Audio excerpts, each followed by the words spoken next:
Dear sisters and brothers, welcome to this first of a 4-part series on the 7 words of Jesus. It is a known fact that the dying words of a person are always uttered in a very serious manner. Nobody jokes, nobody says something very light or simple at such a time. Jesus was no different. And these words are so important. They say that never was there a sermon like this last 7 words of Jesus.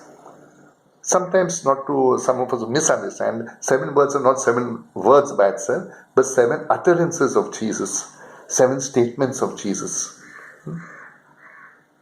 3 of them are to do with others, 3 of his words. The remaining 4 are to do with himself. And so we say that the first 3 words which he spoke, the first one was, Father, forgive them, they know not what they do. The second word he spoke to the good thief. This day you will be with me in paradise. The third word he spoke to his mother and to his best friend. He really loved. Mother, behold your son. Son, behold your mother. The remaining 4 words were to do about himself. The first one was, my God, why have you abandoned me? The second one was, I thirst. Now this was no ordinary thirst. Somebody who's being crucified or not being fed or dry. Anybody, obviously they're going to feel thirsty. This was a different type of thirst. We will see that when we come there. The third one was, it is accomplished. And the fourth word was, last, when he gave up his spirit. Father, into your hands I commend my spirit. Now these words were given by the author of life, the last sermon of his, from the high pulpit of his cross. Never were there any time words like this uttered, which we hear now. And so let us go straight off into the first word, Father, forgive them. Now, I will be using less of the Bible text because I realize that you, my dear sisters and brothers, are very familiar with all these texts. You will have heard this over and over again. You will have meditated upon them. Here I would try to give you some little more insights, which I hope would help you as we prepare for this Holy Week. So first one was, Father, forgive them. But we have to just go a little back. And we have the utterances of 2 others. One was Seneca, who was a philosopher of that time. I mention Seneca by name because he was a brother-in-law of Pontius Pilate. Try and remember, Pontius Pilate, the way we know him, this is something aside, he was not a bungling person as made out to him. He washed his hands and no, it's not that. A very wise person, very shrewd man. Anybody who was put as a governor to deal with these Jews had to really be smart, had to be very shrewd how to deal. And there were so many different factions, Herodians, Sadducees, Pharisees, the people from outside would come, all these people, and they were very, the zealots, very fundamentalist and very hot-tempered people. For the least thing, there would have been a riot. So Pontius Pilate was handling all that, and he did a marvelous job about it. So, knowing that Seneca, Pontius Pilate, they come from a very pedigreed family. Okay? So, that was just something by the way. But Seneca and another Cicero, they would mention this, that it was customary for the one being crucified. It was a common form of execution for the criminals, hardened criminals. That at the time of the crucifixion, they would abuse, they would hurl invectives, they would spit on the people in front of them. And in fact, the passers-by or the bystanders would take it upon themselves to tease, to taunt, to irritate these people all the more. And all the more they would be excited and keep on hurling abuses at them. But sometimes their abuses were so much that Cicero mentions that they had to climb from behind, climb the cross, and pull out their tongues. Not climb from the front because they would have spat on them also. And pull out their tongues. That was the type of abuses. Now what did they abuse? What did they say? There were different types of reasons for them. One was they were angry. Anyway, everything is gone, so let me say what I need to say and be done with it. The second one was, if they were guilty, they would ask for forgiveness. And the third one was, if they were either guilty or just being blamed, they would plead their innocence. Jesus was different. He did not plead his innocence. He did not say anything about himself. All but he said the very thing he was preaching all along. What was that? Forgive 7 times, 70 times, 7 times 7, 70 times 7. All those things. Okay. We have the parable that Jesus spoke in the Gospel of Matthew, the unforgiving servant, the king who forgave the servant so many talents, and he says, okay, go, never mind. Huh? So now that same king is being put to the test. And what does he say? Father. He doesn't shout this. Doesn't shout these words. But very soft voice, softly from the cross, he says, Father, forgive them, for they know not what they do. He cries to the Father. Second, forgive them. Who them? All those who were responsible for him, crucifying him. Forgive all of humanity. Be all our sin. Who was on the cross along with him? Barabbas. Bar Abbas, son of the Father. Abbas, Abba is his father. Bar Abbas, son of the Father. We are sons of the Father. All of us. Father, forgive them. Including the thieves. Remember, both of them were taunting him. Both, not only Barabbas, both of them are taunting him initially. We will come to that at a later stage. Father, high priest, chief priest, the Romans, the executioners, the bystanders, the Pharisees, the Sadducees, the Herodians, the Zealots, all of them, forgive all of them. In a very soft voice. They do not know what they are doing. They don't know. What do they don't know? That they do not know that they are sentencing the author of life to death. They don't know that. And they preferred Barabbas, a criminal, to Jesus. But this is what they do. Knowing this, Father, forgive them. The same blood that Jesus was shedding was to redeem these same very people. Translated today for us. That same blood was being shed for me and for you, my dear sisters and brothers. We have in the Old Testament, when Cain killed Abel, Yahweh speaks to Cain and says, the blood of Cain, of Abel, is crying for vengeance. In the new Abel who's being shed, the blood who's being shed of the new Abel, there's no vengeance, but only forgiveness. My sisters and brothers, let us bow our heads and reflect on this. Let us pray that, especially this time, when we have been deprived of our masses, of our services, the high point of our liturgical year, the passion, death, resurrection of Jesus, we've been denied. Let us spend some more time to reflect. And not only just have a time of profound reflection just now, but also to say, Lord, give me the grace that I might be able to change my life, make small amendments for the sake of your glory. Let us prayerfully reflect and pray. God bless you. As I mentioned in the first session, 7 words were spoken, 3 Jesus spoke about himself. Yesterday we did the first word, Father, forgive them for they know not what they do. Today we will look in this next segment at the next 2 words Jesus promised to the good thief, this day you will be with me in paradise. And the second one, Jesus speaking to his mother and to John the Apostle, the evangelist, son, behold your mother, mother, behold your son. Well, to come to the first one, and without any further delay. It is a known fact, as he mentioned yesterday, that those who were crucified would revile, they would abuse, they would taunt, and all those type of things. In the Gospel of Matthew, chapter 15, verse 32, we have both the thieves, both of them, reviled Jesus. They taunted him. But on hearing him plead to the Father to forgive everyone, there was a change in heart in one of them. We must remember that pain and suffering doesn't bring out the best in us. Sometimes it makes us bitter, makes us sad. Sometimes suffering can make us better. Okay? Our souls are bruised, battered. Very rare times that we see the redemptive value of our sufferings.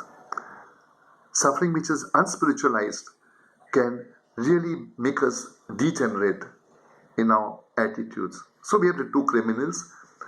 Both of them revile Jesus, but in one wanted to be taken down from the cross, the good thief wanted to be taken up.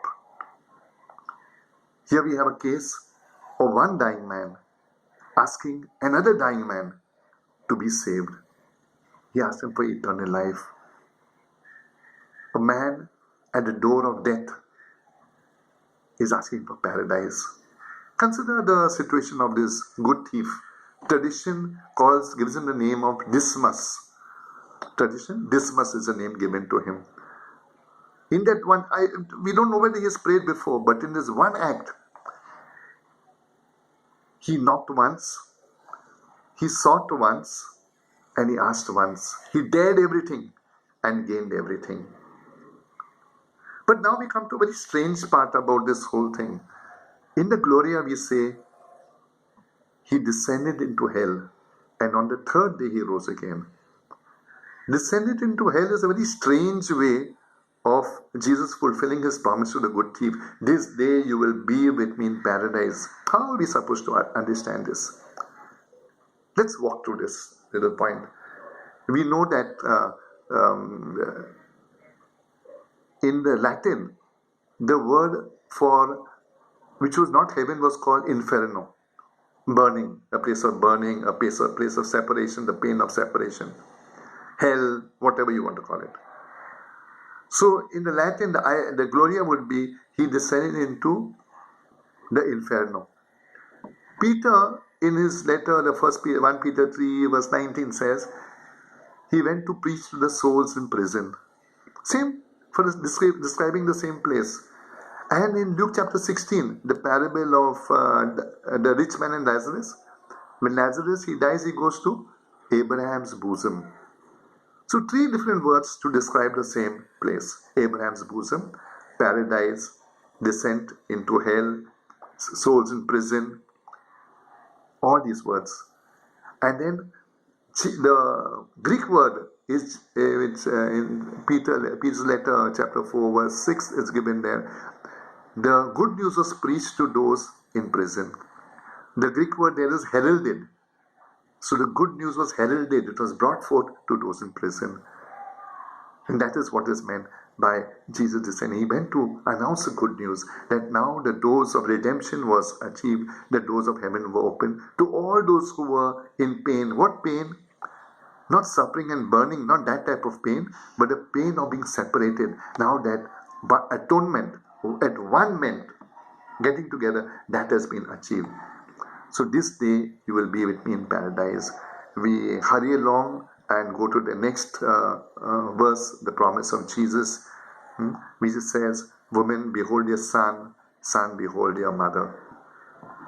Now, we have heard this so often, and sometimes we understand it, maybe Jesus was making some domestic provisions for his mother.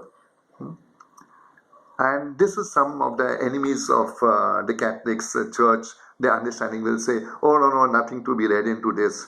Far from it, far from it. So one principle that we have to bear in mind is this, that everything that happened in the passion, death and resurrection of Jesus was for our salvation. There was not a loose strand of something, it was not necessary, it was done. That was not the case. Everything that was done was important. Everything was for our salvation. And we have to look at this even word of Jesus from the cross. Remember the pulpit of the dying man. There's not going to be any extra words. Everything is meaningful, full of meaning. So here we have this particular situation, where Jesus says, behold your mother, mother, behold your son. It is not that Jesus was making provisions. Jesus was a master planner. You saw how he arranged for the Last Supper. All the planning was done. You saw how we have seen how he has arranged for the triumphant entry.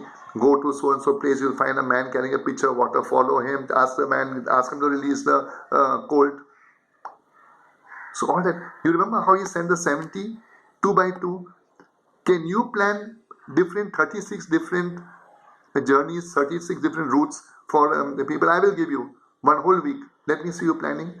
It's a difficult job. He could plan. So to think that Jesus forgot to look after his mother, this is far from, doesn't add up. So how are we supposed to understand this? Remember also another point to bear in mind. At the foot of the cross, we read this from Matthew's Gospel, also John's mother was standing there. So what did she feel when suddenly Jesus says, mother, behold your son, son, behold your mother? I mean, what happens to her? Is she thrown out of the equation? Not at all. Not at all. But we are supposed to understand, this is the son. Behold, you're a disciple, this is your mother. How do we get this understanding? Fast forward to the book of Revelations. In chapter 12, you have that cosmic battle between the dragon and the woman who is understood as Mary or the church. And so the dragon goes to war and make war on the woman. And read that, it's nice, the last part of the chapter, where then finally it is, because the dragon then is furious and goes to wage war on the offspring of on her children. Who are her children? Those who bear testimony to her son Jesus. Those who bear testimony to her son Jesus. So if you say that you're a disciple of Jesus, then Mary is automatically your mother. Today in our modern generation, we have several families, several of us have experienced that, where the children on growing up refuse to acknowledge their parents. Whether they acknowledge or don't acknowledge, the fact still remains that the mother is the mother and the father is the father. So whether our separated brethren, they like to be called as the enlightened brothers, whatever they like to describe themselves as, the truth is they may or may not accept Mary, but Mary is their mother. She still prays for them, and we also need to pray for our brothers. But just now the point is, John took her to be in the house, live with him, and when he took her, was a living person who he could converse with, and I'm sure Mary has brought in a lot of conversation and understanding to John in his understanding the role of the Messiah and everything about his life directly from Mary. Unlike us, when we say we have a devotion to Mary, what do we have in our house? One statue and 2 dogmas. But John had a living lady in his house, and he's privileged to have Mary, the Mother of God, looking after him, and he looking after her. Thank you for this. We'll continue in the next segment. The first 2 segments, we saw the first 3 words of Jesus from the cross, where he says, Father, forgive them, for they know not what they do. Then he says, this day he tells a good thief, this day you will be with me in paradise. And the 3rd verse, as we have seen, to his mother and to the Apostle John. In the first one, Jesus exercises his pleading for sinners in general. Father, forgive them, for they know not what they do. In the second word that he speaks from the cross, he is adapted, he's there assumed his role, anticipated rather, his role as the future judge, separating the sheep from the goats, which we see in Matthew chapter 25, and the third word, which he speaks from the cross to his mother and to John the apostle. He gives the disciple a new spiritual mother for all of redeemed humanity, not only for them, but all of us, the redeemed humanity. Okay, now we go to the next set of 4 words. We shall take 2 of them in this segment. Okay, the first one is from Matthew chapter 27, verse 46, where Jesus says, cries out in abandonment to the Father, my God, why have you forsaken me? Now we know that in the noon, the entire sky grew darkened, grew very dark, and we see something of difference now. If you remember in Bethlehem, The night was turned into day when the choirs of angels came out and singing hosannas. Here, in this case, the opposite is happening. The day is turning into darkness, into night. This was the rule of Satan. And Jesus, one of the commentators speaks about this. He says, the face of Jesus was so contorted, taking upon the sin of the world, sinful humanity, that creation could not bear to look on the face of their own creator, and so they shut off the light. It's a beautiful thought to think of. A creation could not bear to see the face of their Redeemer, the face of the Creator, and so they shut off the lights. So we have that. In this case, we have, the light of the world being crucified, and therefore the cosmic symbols of this very light, the sun, grows dark. Okay, so we have this my God, my God. Now, for the bystanders there, they heard this clearly, my God, my God. And if you refer to the gospel text, you will see immediately someone has said, wait, let's see whether Elijah comes. Why do they say this? Because to the Jews, they were familiar with all these psalms. The beginning of the psalms is this, my God, my God. But at the end of it, towards verse 21, it says that he will finally send the helper. He will send. In fact, I just want to refer to that text here itself. But you, O Lord, be not far off. O my help, hasten to my aid. Deliver. And so we have then in verse 24. For he has not despised or abhorred the affliction of the afflicted, and he has not hidden his face from him, but has heard when he cried to him. So we see that there is help which is there, and they waited to see that maybe now there will be some help, but the heavens were silent. And so we see that Jesus, he went through this tremendous pain, okay? And the one person who taught us how to pray with our Father, your kingdom come, your will be done. Now he cries out and says, why have you forsaken me? What was that type of pain? We all are familiar with the physical pain that he went through, and no need to go into that again. But there was accompanied with that was another deeper pain, which is the mental anguish which he cried in Gethsemane. You remember the Gospels say that he sweated drops of blood. Okay? And then that whole burden of what he was going to was there, make very real to him. And that's when he said, Father, if it is possible, take this cup away, but not my will, your will be done. And so we have upon him the withdrawal. He withdraws from all divine. Doesn't want, being God, he can make use of divine consolation. He can perform many miracles. He says no. Jesus never performed a miracle for himself. He always perform miracles for the benefit of others, to liberate, as he announced, at the start of the Gospels. I have come to set the captives free, to set the prisoners free, to bring healing, and so on and so forth. And then we have the third type, the deepest form of pain, which is the spiritual pain. And here we see, in spiritual pain, what we experience is abandonment, total rejection, separation from God. Don't you think today, because so many people are lonely, this is one of the causes of suicide? Nobody to talk to, no. And so this is what Jesus felt, totally rejected by humanity, abandoned by God, because the whole sky grew dark in a certain sense. And he hung on the cross between heaven and earth, helpless. And that's when he says, my God, why have you forsaken me? And in this moment, through this passion, death, and resurrection of Jesus, we see that the breach which was there between heaven and human beings, between us, has been breached. So he was there to bridge that gap. So here he was a mediator for sinful humanity. We go to the next verse, which is the briefest of them. And Jesus says, I thirst. This is from the Gospel of John, chapter 19, verse 28. When Jesus said, I thirst, was he speaking about himself? Maybe.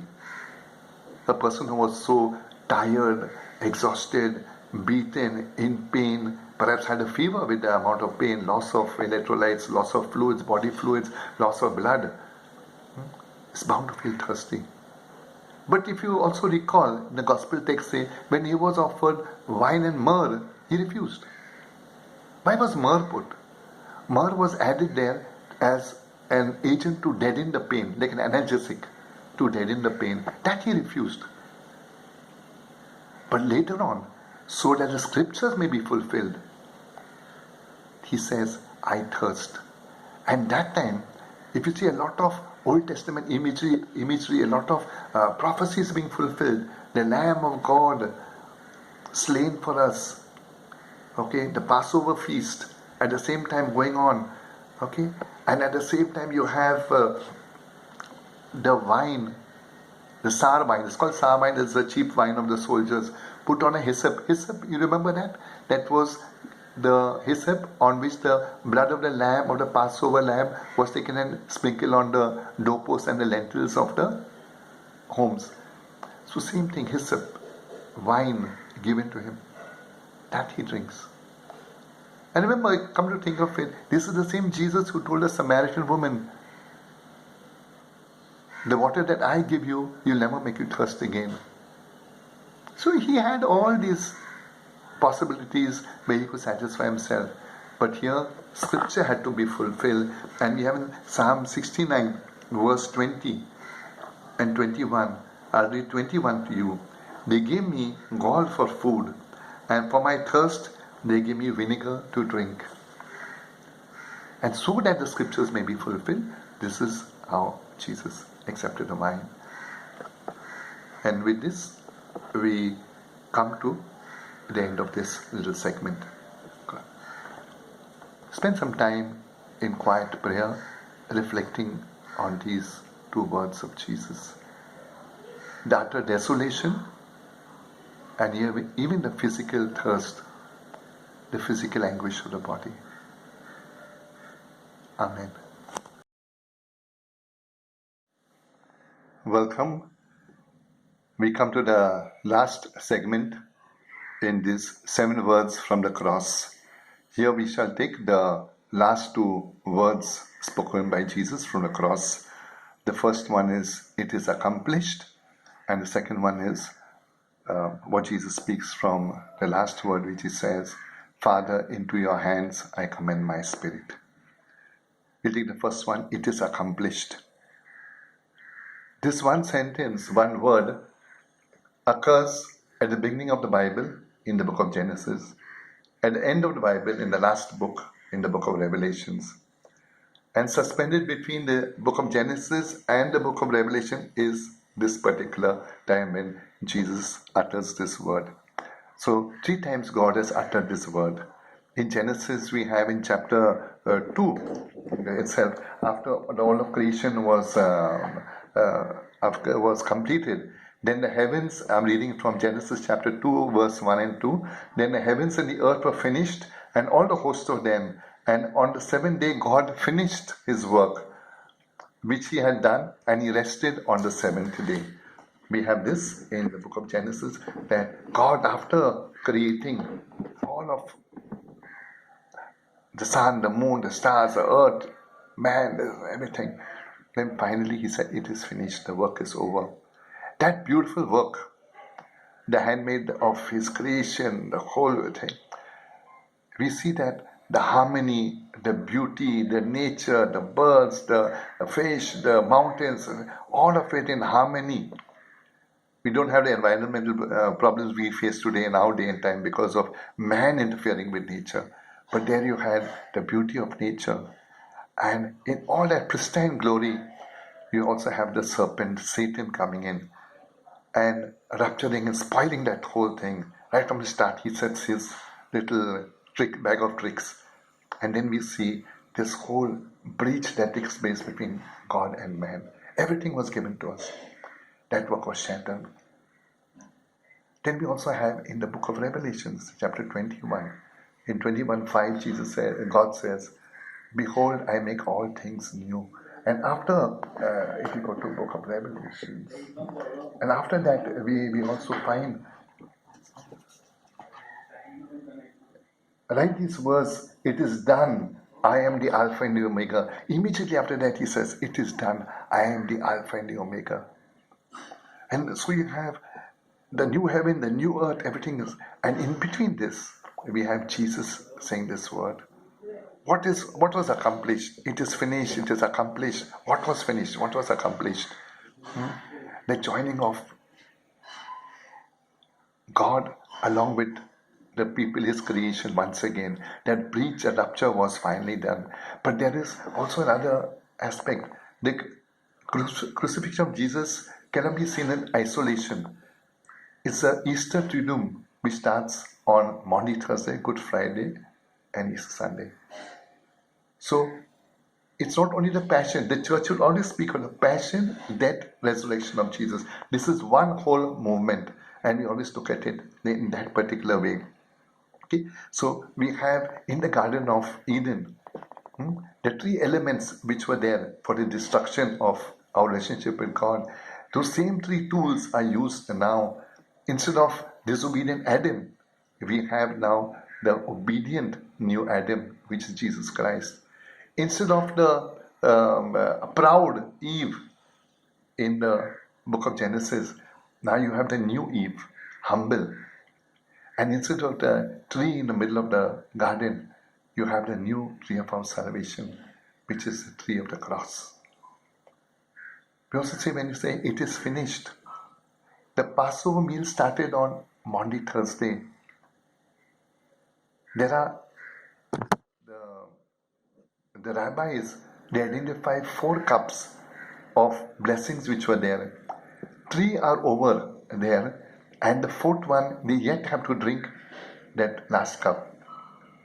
After all is done, after everything is completed, now this is the end of the Passover. There's a lot of symbolism. The time doesn't permit me to go into all those details, but it's important to remember that here we are having that 4th cup, the end of that Passover meal. Now it is finished, it is accomplished.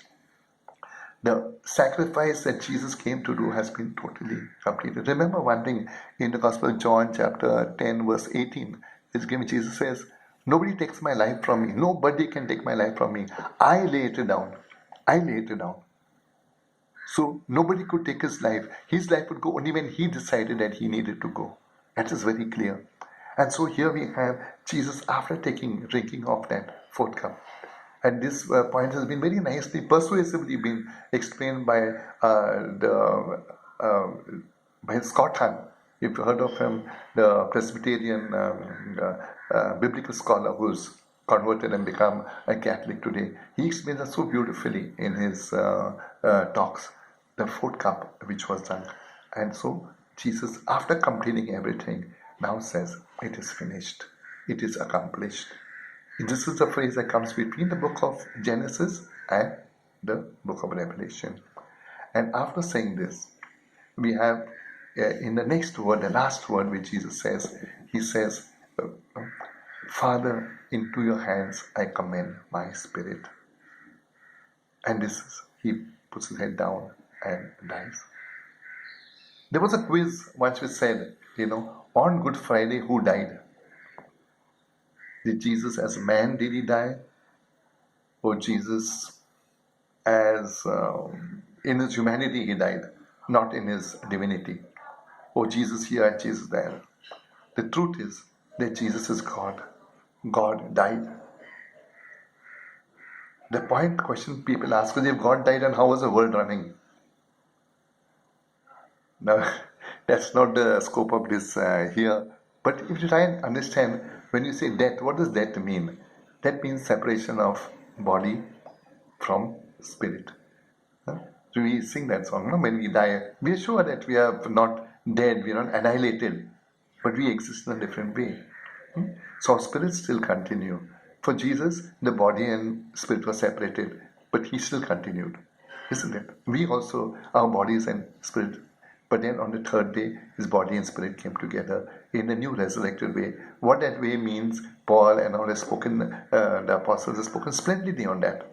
But still, we will not know what does food mean to a resurrected body, because Jesus ate fish. But that's another scope of something else. We see in the sixth word where Jesus says, it is accomplished. In this particular word, okay, it is Jesus bids farewell to the earthly journey, to the time factor that he was in, and then now he says, "Into your hands I commend my spirit." Spirit.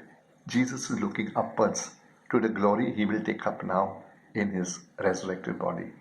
Okay? So these words were not spoken in a whisper, but they were taken, said very clearly, enunciated very clearly. One final point before I close is all this happened around 3 o'clock when Jesus gave up his spirit. And immediately after that, the soldiers come because it's time to take down the bodies. The bodies could not be hung, kept hanging for overnight, and next day was the Sabbath and so on. So they come and they pierce his side because he was so obviously dead. The other two thieves, robbers, they broke their legs and that was. But in Jesus' case, he was already dead and fulfilled scripture by saying, "Not a bone is broken." Okay, they look upon him who is pierced. There's one more symbolism in all this. That day also was the Passover. That day, thousands of lambs were slain in the temple. And in the temple, there was this altar where the sacrifice and the blood was poured on the altar, and there was a conduit from there where it emptied out into the Kidron Valley. Pouring blood at various times, some of the blood will get congealed and it will get choked. But around 3 o'clock, then the sacrifice will stop around that time. And at that time, they would pour water into that to clean up that drain. And finally, they had to really ram it down with some, push it down with a vacuum pump type of thing and push out all the water and blood. And in the Kidron Valley, in the drainage area there, finally when that only instead of blood, only blood and water flowed out, it signified an end of the sacrifice, end of the day. Here again, a very important symbolism here. Blood and water flowed out. It means one side scientifically, yes, Jesus was dead. On the other side, it also shows that the end of the sacrifice, the Lamb of God who takes away the sin of the world. That entire sacrifice was accomplished once and for all. No more lambs to be sacrificed. Permanently, Jesus is there. In the book of Revelation, it says, the lamb that was slain before the Father, the lamb that was slain in Revelation chapter 13 will be given. We'll see that there. So, my dear brothers and sisters, at this time, let us use these last few days to really reflect, and maybe after Easter also, reflect on these words so that we will be able to encourage our own selves to live a better life in the light of the Lord. God bless you. Amen.